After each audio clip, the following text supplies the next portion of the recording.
this really painful zit here that feels like a fifth nipple.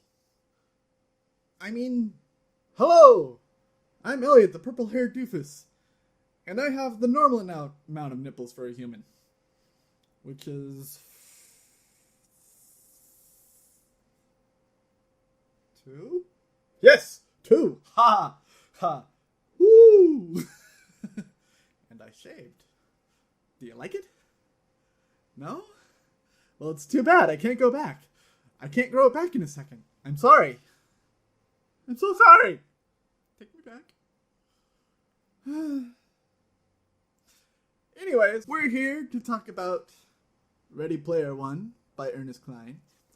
And today we're talking about chapters 0007 and 0008.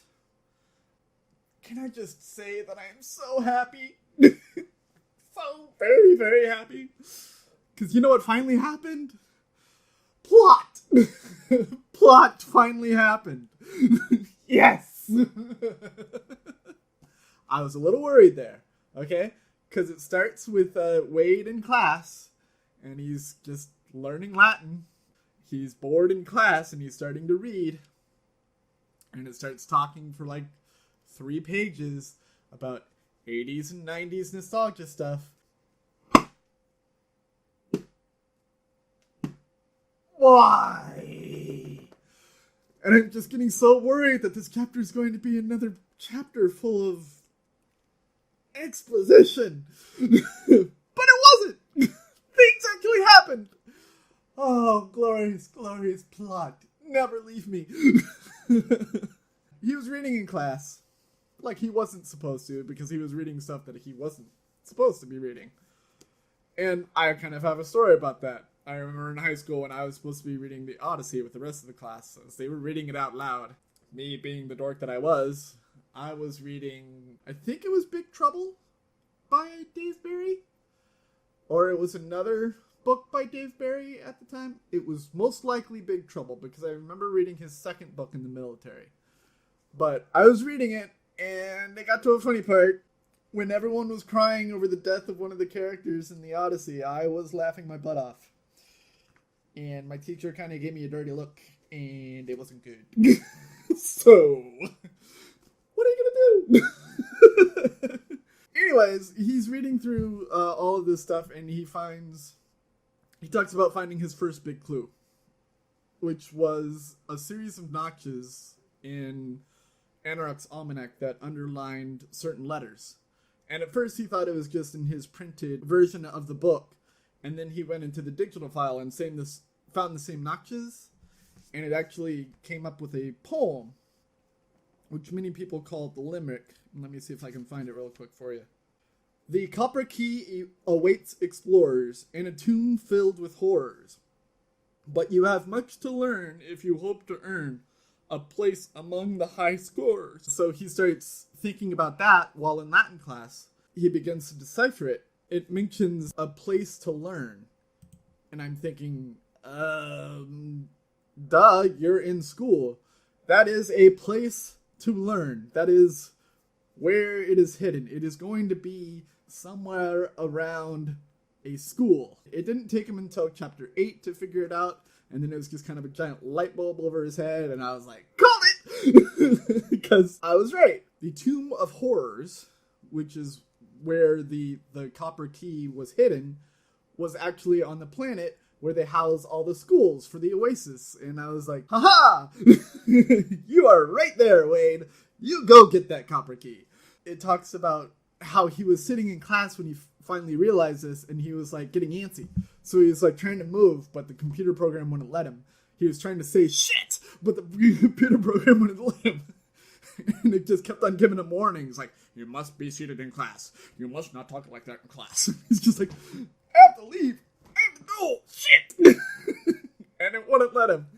And so he had to sit there and wait and wait and wait. And when is the last time that you were stuck in a meeting or a class or something and had to wait and wait and wait? Isn't it just the worst?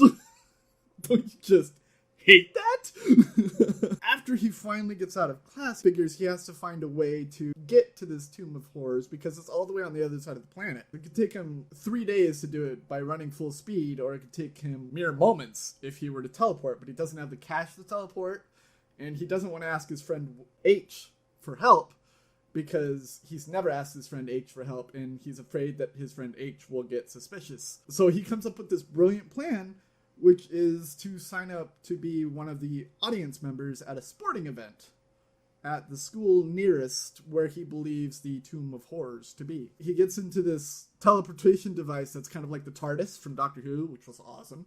After he gets a voucher, it shoots him across the planet and drops him off about an hour's run away from the Tomb of Horrors. While he's running there, he gets a call from H, asking if he still wants to do a space marathon and asking him if he's jerking it to Lady Hawk, like most teenage best friends do. You go, H. You do your thing.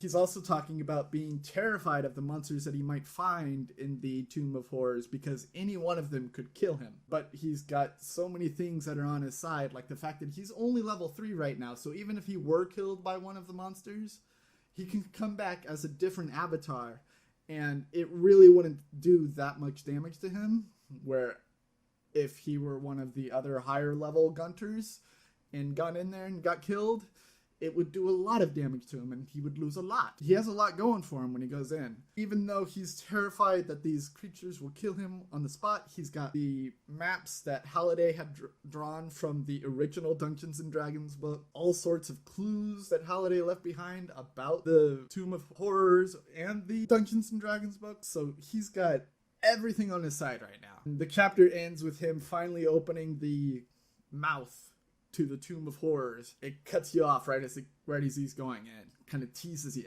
and it's just kind of like, okay, now I want to read the next chapter, but I really shouldn't because I have a lot of work to do, and I don't have the time to cover 5 chapters today, but I really want to read them. It's just like, I can't. But plot! Yes, glorious plot! It's finally here! Plot! Oh, I cannot wait to read the next chapter. But the question of the day, he has to be kind of secretive about all of the things that he finds while on this journey to find the Easter egg. Am I bleeding? I'm bleeding all over, aren't I? I am so sorry! Ignore this. It's been like this in the whole video. He has to worry about telling other Gunters because they will use the information that he gives them. They will find the egg before him, so he can't tell anyone about this miraculous discovery he's made, or this hunch that he has on where the copper key is. It got me thinking about like when I had to keep secrets from other people. If you know me personally, you probably know exactly what those secrets are, but I wanted to know, when's the last time you had to keep something secret, and have you ever told anyone that secret? You don't have to tell me what the secret is. Go through the feelings that you felt when you had to keep that secret. I am rapidly running out of time, and I'm just so excited to get to the next chapter, but I have so much other work to do, so I'm going to leave it here. Try and tell my story tomorrow without giving away my secrets. I just want to thank you all so much for watching, and always remember to watch your pajama radius. I have been the purple-haired doofus, and we will return tomorrow with more Ready Player One. Toodles! Okay, I just saw myself in the mirror and washed it off, and I just wanted to say I am so sorry if I scared anyone with all of that. Yeah. My bad. I just finished shaving. Note to self, do not do that again. Anyways, like I said before, I will see you all tomorrow. Bye!